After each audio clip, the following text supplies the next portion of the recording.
और अब अगले खबर की ओर बढ़ते हैं। मुख्यमंत्री योगी आदित्यनाथ ने कुशीनगर के बाबर हत्याकांड पर दुख जताया है। साथ ही सीएम योगी ने ऑफिसर्स को इस मामले की जांच के आदेश दिए हैं। इस मामले में पुलिस ने 2 आरोपियों को गिरफ्तार किया है। आपको बता दें कि कुशीनगर में अल्पसंख्यक समाज के एक युवक को पीट कर उसकी हत्या कर दी गई थी, उसे मार डाला गया था। बताया यह जा रहा है कि युवक ने चुनाव के दौरान भाजपा के लिए प्रचार किया था और वो बीजेपी समर्थक था और बीजेपी की सरकार बनने की खुशी में गांव में उसने मिठाई भी बांटी थी, जिससे उसके पड़ोस में रहने वाले कुछ लोग नाराज हो गए और उन्होंने उसकी बुरी तरह पिटाई की। कई दिन वो अस्पताल में भर्ती रहा। तमाम प्रयत्नों के बाद भी उसे नहीं बचाया जा सका और आखिरकार बाबर की मौत हो गई। तो अब इस मामले में मुख्यमंत्री योगी आदित्यनाथ ने ऑफिसर्स को निर्देश दिए हैं। इसे लेकर उन्होंने ट्वीट भी किया है, गहरा शोक उन्होंने प्रकट किया और मामले की गहनता से निष्पक्ष जांच के लिए अधिकारियों को निर्देशित किया। कुशीनगर के कटघरी गांव के रहने वाले बाबर की हत्या उसके पड़ोसियों ने इसलिए कर दी थी क्योंकि उसने चुनाव के दौरान बीजेपी का समर्थन किया था और भाजपा के जीतने के बाद गांव में मिठाई भी बांटी थी। कुशीनगर में मुस्लिम युवक की हत्या कर दी गई। रामकोला के कटघरी गांव की यह पूरी घटना है, जहां बीजेपी का प्रचार किया था। बाबर नाम के एक शख्स ने उसको पीटा गया। युवक ने बीजेपी सरकार बनने पर गांव में मिठाई बांटी।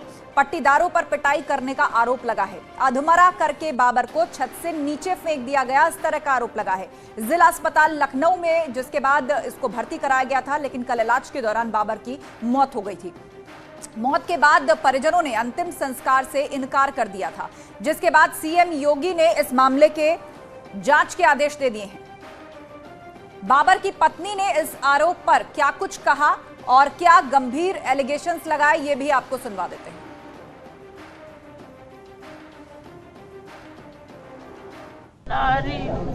जलेखा, सलमा,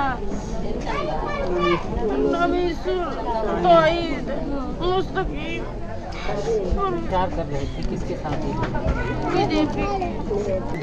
धमकी जो दे रहे थे, धमकी पे धमकी दे रहे थे और उसके बाद से एक दिन पथराव किए, इसका घर फर तोड़ ताड़ किए, पूरे मारने वाले लोग जितने भी थे सर। उसके बाद से इसको मौका ढूंढ रहे थे, कब मारे सर। ये बस ये बीजेपी के प्रचार प्रसार में लगा हुआ था और इसके लिए ये लोग बहुत मतलब इन लोगों का पूरा मतलब गुस्सा सर पे चढ़।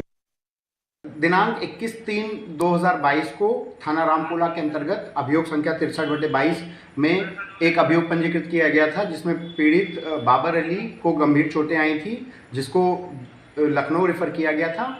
दौरान इलाज उस व्यक्ति की मृत्यु 25/3/2022 को हो गई, जिस संदर्भ में अभियुक्तगण आरिफ व ताहिद को गिरफ्तार कर जेल भेजा जा चुका है।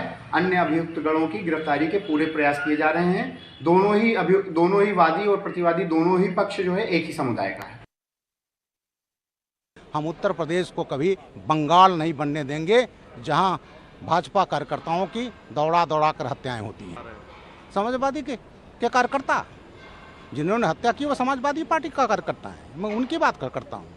तो समाजवादी पार्टी की मानसिकता, उनके कार्यकर्ताओं की मानसिकता है जो ये मान कर बैठे थे कि अखिलेश यादव आएंगे और नहीं आने पर ऐसी बौखलाहट कि एक हमारे कार्यकर्ता की हत्या कर दी जाए, और आज वो हमारे लॉ एंड ऑर्डर पर उंगली उठाते हैं।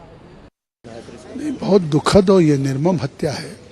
आखिर पार्लियामेंट्री डेमोक्रेसी में, लोकतंत्र में सबको आज़ादी है भारत में कि कोई किसी पार्टी को मदद कर सकता है, लेकिन अगर एक अल्पसंख्यक समुदाय के व्यक्ति ने योगी आदित्यनाथ जी की सरकार बनने पे अगर उन्होंने मिठाई बांटी अपने गांव में और उनकी पीट करके जिस तरह से उनकी हत्या की गई है, तो ये तो एक तरह से फैसिज्म है। मतलब न केवल हिंसा है, अपराध है, बल्कि जिस तरह से लोकतंत्र की भी हत्या करने की कोशिश की गई, इस पे तो कठोर से कठोर कार्रवाई होनी चाहिए।